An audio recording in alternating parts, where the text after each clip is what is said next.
कोई दिखा रहा था मुझे कहीं कोई सर्वे हुआ है या किसी ने जाकर के व्यक्तिगत तौर पर ही लोगों से बार बार सवाल पूछे और पूछ रहे दुनिया में सबसे गंदा देश कौन सा है। और ज्यादातर विदेशियों से सवाल पूछे जा रहे हैं, अलग अलग देशों के लोगों से सवाल पूछे जा रहे हैं कि दुनिया में सबसे गंदा देश कौन सा है, और ज्यादातर लोग कह रहे हैं India. India India India India India.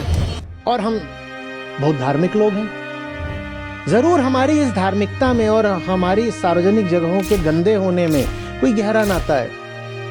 गरीबी बिल्कुल एक कारण है, पर सिर्फ गरीबी कारण नहीं हो सकती, क्योंकि और भी गरीब देश हैं, वो इतने गंदे नहीं हैं। तो इसीलिए आप पाओगे कि हमारे पूजा स्थल, हमारे देवालय सबसे गंदे रहते हैं।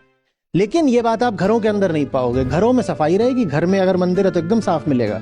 मुझे अपना देखना है, कोई और क्या कर रहा है वो मेरी जिम्मेदारी थोड़ी ही है।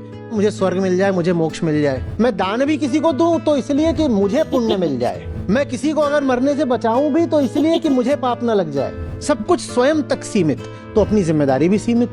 फिर मैं क्यों इस बात की फिक्र करूं कि दुनिया गंदी हो रही है, कि मोहल्ला गंदा पड़ा हुआ है। क्या फर्क पड़ता है कि मैं जाकर के अपने मोक्ष, अपने उद्धार के लिए गंगा में डुबकी मार रहा हूं और गंगा को गंदा कर रहा हूं।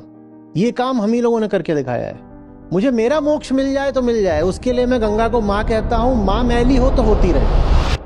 दुनिया में किसी देश में इतनी गंदी नदियां आपको नहीं मिलेंगी। और लोक धर्मियों ने नदियों को माँ बोला, ये भी किसी और देश में नहीं मिलेगा आपको। भारत में पर्वतों की जो दुर्दशा है, ये आपको दुनिया में कहीं ना मिले। लेकिन हमने अपने पर्वतों को देव स्थल बोला, देवभूमि बोला, ये भी आपको कहीं नहीं मिलेगा। क्योंकि हर काम स्वार्थ हेतु है। और ये कितनी ज्यादा दुखद बात है, क्योंकि हमारे पास सर्वोच्च दर्शन है। आदर्श रूप में यही हमारे धर्म की आधारशिला होना चाहिए। बहुत बहुत ऊंचा धर्म होना चाहिए, लेकिन हमने उस आसमान जैसी ऊंचाई को बिल्कुल ला करके जमीन पर भी नहीं, पाताल में पटक दिया।